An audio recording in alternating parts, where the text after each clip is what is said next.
कपड़ा धोने क्या खाना खाने देर में 3-3 छिपा खा गए।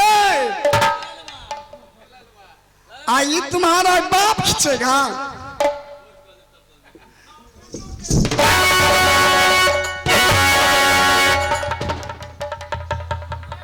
बोल जाओगे कि नहीं जाओगे? बोल बोल। मैं नहीं जाऊंगी। समझा दो, मार दूंगी जान से। चलो बहन, धो देंगे कपड़ा, क्या होगा।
क्या करोगी बहन?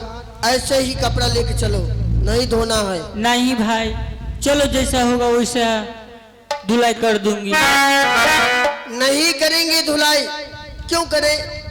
फिर जाओगी तो फिर पिटाई करेंगे। अभी नहीं होगा। अभी चलते हैं, बोलेंगे धो दिए हैं। चलो। दादी बेसिया जब से आई है मेरी बहन को बहुत पिटाई की है। बहन आज तक जब माँ थी, माँ की गोद में हम दोनों भाई बहन बैठ करके भोजन किया करते थे, लेकिन माँ मरने की बात ये दूसरी माँ आते ही देख लिया माँ के सलूक।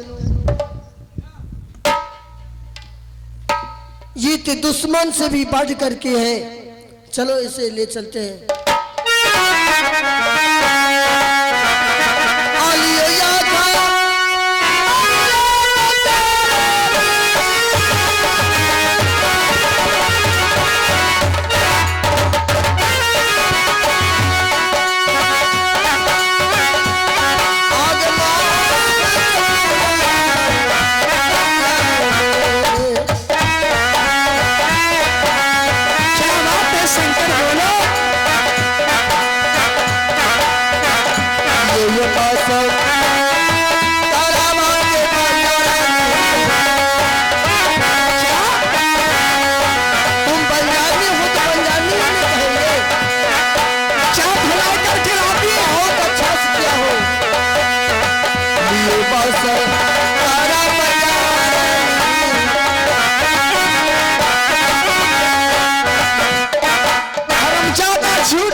कपड़ा धुलाई करूं, हमें कुछ समझ में नहीं आते हैं।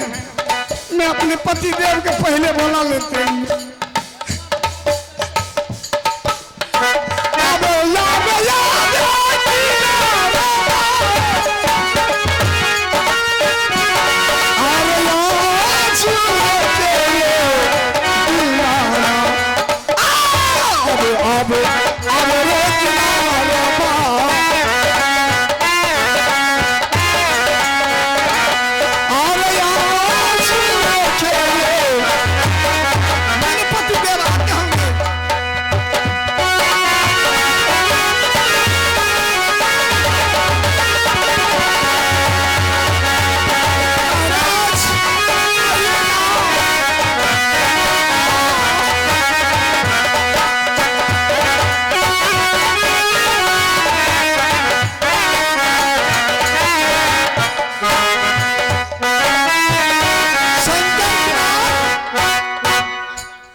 मैं तुम्हारे हाथ से नहीं खाऊंगा, मैं खुद खा लूंगा। क्या तुम अपने बाप के हाथ से खाओगे? हाँ, पिताजी के हाथ से भोजन कर लूंगा, लेकिन तुम्हारे हाथ से जल्दी पिताजी को खाना दूध भात खिलाने के लिए जाओ, फौरन लौटो।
क्यों परेशानी में हो? कौन बीमारी वाला मौगी को उठा कर ले लो मार? बिजली सिंह, इसको लगता है तबीयत खराब हो गया। धन से करोना बीमारी। क्या हो गया महारानी बताओ? कथी ले देह में सटे छौ रे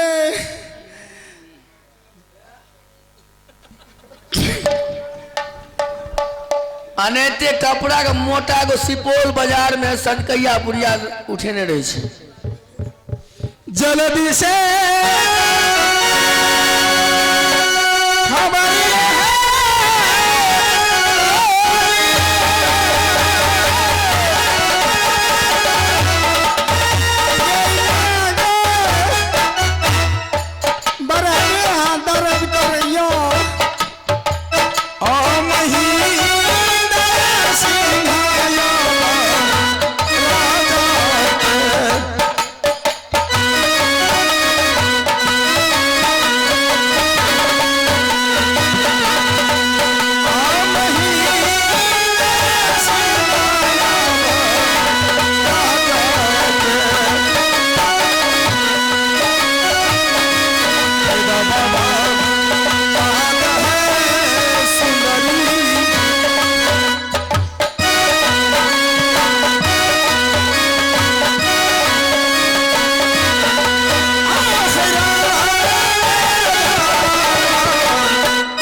बढ़िया नहीं विवाह करता ओते हमरा नीक लगे छले। आँख से बाल बचाइयो, यहाँ के पुरान की घर वाली जो कपड़ा आरियो हमरा सब का ये खिंचैले ध्यान दर्द करैयो, कने हमरा जाय दियो गने।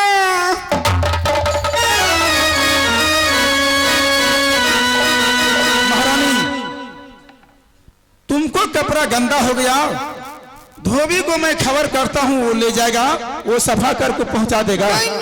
परसुए से बेरचोदा में डार के ताके छाक 60 जे गंदा भ गेल, प्रेस करे लगे मैं गांव पर भेजे छी त कत से हवनिया भेज दे कपड़ा प्रेस करके। हमरा अहाँ कहै छी न धोबिया सकते धोबिनिया काट कमरा टूट जते।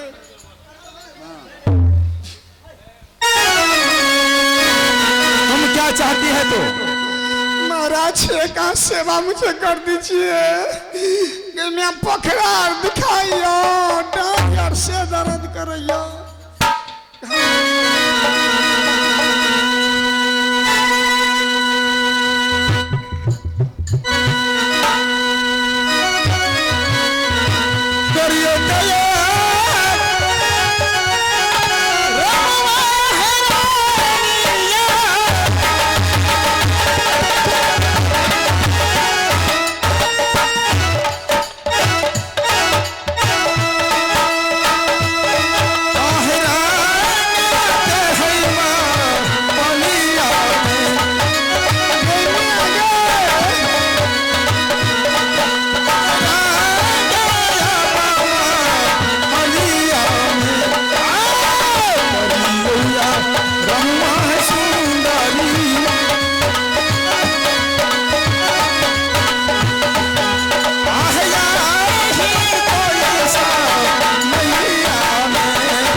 अच्छा तुम माँ नहीं कहोगे? मैं एक बार बोल दिया मेरा माँ। ओ हरामजादी को बोलो झाड़ू लगाने के लिए, और तुम यहाँ से चले जाओ, हमारे कपड़ा साफ करके जल्दी लाओ जल्दी लाओ जल्दी लाओ जल्दी लाओ। हमको झाड़ू लगाने नहीं आती है, मैं नहीं लगाऊंगी। क्या करोगी बहन, जो काम फरमाए वो करना ही पड़ेगा।